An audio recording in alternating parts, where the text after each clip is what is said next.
আজকে আরও একটি সহজ রেসিপি নিয়ে এসেছি। আশা করি যারা নতুন রাঁধুনি তাদের জন্য একটু হলেও উপকার হবে। রান্না করব আজকে কচুরমুখী দিয়ে চিংড়ি মাছ। আসসালামু আলাইকুম, হাই এভরিওয়ান, কেমন আছেন সকলে? আমি আল্লাহর অশেষ রহমতে বেশ ভালো আছি। রান্নাটি করার জন্য চুলায় একটি প্যান বসিয়ে তাতে 1 কাপ পরিমাণ পেঁয়াজ কুচি, হাফ কাপ পরিমাণ রান্নার তেল দিয়ে দিলাম। এবার এই পেঁয়াজটাকে হালকা করে একটু ভেজে নিব। হালকা যখন ভাজা হয়ে যাবে সেই মুহূর্তে এখানে আমি দিয়ে দিব প্রায় 1 কাপ পরিমাণের মতো ছোট চিংড়ি। আপনারা চাইলে এখানে বড় চিংড়িটাও ব্যবহার করতে পারেন। এবার এই ছোট চিংড়িটা আর পেঁয়াজটা খুব ভালোভাবে বেশ কিছুটা সময় নেড়েচেড়ে ভেজে নিতে হবে। হালকা ভাজার পরে আমি এখানে অ্যাড করে দিচ্ছি 1 চা চামচের মতো রসুন বাটা। আমি এখানে আদা বাটা ব্যবহার করছি না। এবারে রসুন বাটাটা দেওয়ার পরে একটু সময় ভেজে নিয়ে সেখানে দিয়ে দিব খুব সামান্য পানি, কারণ এখানে এখন গুঁড়ো মশলা অ্যাড করব। এই সময় পানি না দিলে এগুলো কিন্তু পুড়ে যাবে। এবার এখানে একটু নাড়াচাড়া করে নিব আর অপেক্ষা করব রসুনের যেন কাঁচা গন্ধটা চলে যায়। যখন গন্ধটা চলে যাবে সেই মুহূর্তে এখানে অ্যাড করে দিচ্ছি স্বাদ মতো লবণ, দিয়ে দিচ্ছি 1 চা চামচ হলুদের গুঁড়ি, 1 চা চামচ মরিচের গুঁড়ি আর হাফ চা চামচের মতো দিয়ে দিচ্ছি এখানে ধনে গুঁড়ি। এবার এই সব কিছু আবার একটু খুব ভালোভাবে নেড়েচেড়ে মিশিয়ে কষিয়ে নিব। খুব ভালোভাবে যখন এগুলো মেশানো হয়ে যাবে তখন এখানে আবারও একটু সামান্য পানি দিয়ে দিব এই মশলা চিংড়ি খুব ভালোভাবে যেন কষানো হয় সেই জন্য। তবে লক্ষ্য রাখতে হবে খুব বেশি দেওয়া যাবে না, হাফ কাপ থেকেও অনেকটা কম পানি এখানে দেওয়া হয়েছে। এবার দেখুন খুব ভালোভাবে যখন কষানো হবে তেলটা উপরে ভেসে উঠবে তখন আগে থেকে ধুয়ে কেটে পরিষ্কার করে রাখা কচুরমুখীগুলো আমি এখানে নিয়ে নিচ্ছি। এখানে আমি প্রায় 1 কেজি থেকে একটু কম হবে কচুরমুখী নিয়েছি। এবার এই মশলার সাথে এই কচুরমুখীটাকে চুলার আঁচটা বাড়িয়ে দিয়ে প্রায় 4 থেকে 5 মিনিট কষিয়ে নিব অনবরত নেড়েচেড়ে।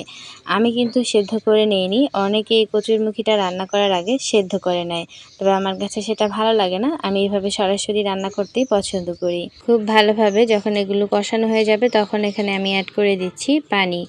এই পানিটা অনেক সময় কিন্তু অনেক কচুরমুখী অল্প সময় সেদ্ধ হয়ে যাবে, আবার অনেক কচুরমুখী সেদ্ধ হতে সময় লাগে। সেক্ষেত্রে আগেই সম্পূর্ণ বেশি করে পানি দেওয়ার চেষ্টা করবেন না, তাহলে যদি সেদ্ধ হয়ে যায় তাহলে কিন্তু পানি থেকে যাবে, তখন খেতে ভালো লাগবে না। আমি অল্প করেই প্রথমে দিলাম, আমি দেখব এটা সেদ্ধ হয় কিনা। যখন বলক চলে আসছে আমি ঢাকা উঠিয়ে নেড়েচেড়ে দিয়ে এবার চুলার আঁচটা একেবারে মিডিয়াম আঁচে করে এই কচুরমুখীগুলোকে সেদ্ধ করে নিব। আবারও ঢাকা দিয়ে ঢেকে দিচ্ছি, চলে আসব সেদ্ধ হওয়ার পরে। প্রায় 15 মিনিট পরে আমি ঢাকাটা উঠিয়ে নিচ্ছি। দেখুন আমার কচুরমুখীগুলো কিন্তু এই অল্প পানির মধ্যেই খুব ভালোভাবে সেদ্ধ হয়ে গেছে। এর চেয়ে যদি বেশি জাল করি তাহলে কিন্তু এগুলো গলে যাবে। আমি কিন্তু আগেই চেক করে রেখেছি, সেজন্য আপনাদেরকে বলতে পারলাম। আপনারা কিন্তু চেক করে অবশ্যই দেখে নেবেন। এ পর্যায়ে দিয়ে দিচ্ছি এখানে 1 চা চামচ পরিমাণ ভাজা জিরা গুঁড়ি, দিয়ে দিচ্ছি 3টি আস্ত কাঁচামরিচ, আরও দিয়ে দিচ্ছি ধনেপাতা ফ্রোজেন করা ছিল সেটা। এবার ঢাকা দিয়ে ঢেকে দিব, ফুল আঁচে রান্না করব 2 থেকে 3 মিনিট। চলে আসলাম 2 থেকে 3 মিনিট পরে। আমি এবার একটু নেড়েচেড়ে আপনাদেরকে দেখিয়ে দিচ্ছি। দেখতেই যতটা লোভনীয় লাগছে খেতে কিন্তু ততটাই সুস্বাদু হয়েছিল। একবার ট্রাই করে দেখবেন, অল্প উপকরণে অল্প মশলায় এই কচুরমুখীটা খেতে কিন্তু বেশ ভালো লাগে, আর এটা শরীরের জন্য খুবই উপকারী। এবার চুলার আঁচটা বন্ধ করে দিয়ে ঢাকা দিয়ে ঢেকে দিব আর অপেক্ষা করব কচুরমুখীটা একটু ঠান্ডা হওয়ার জন্য।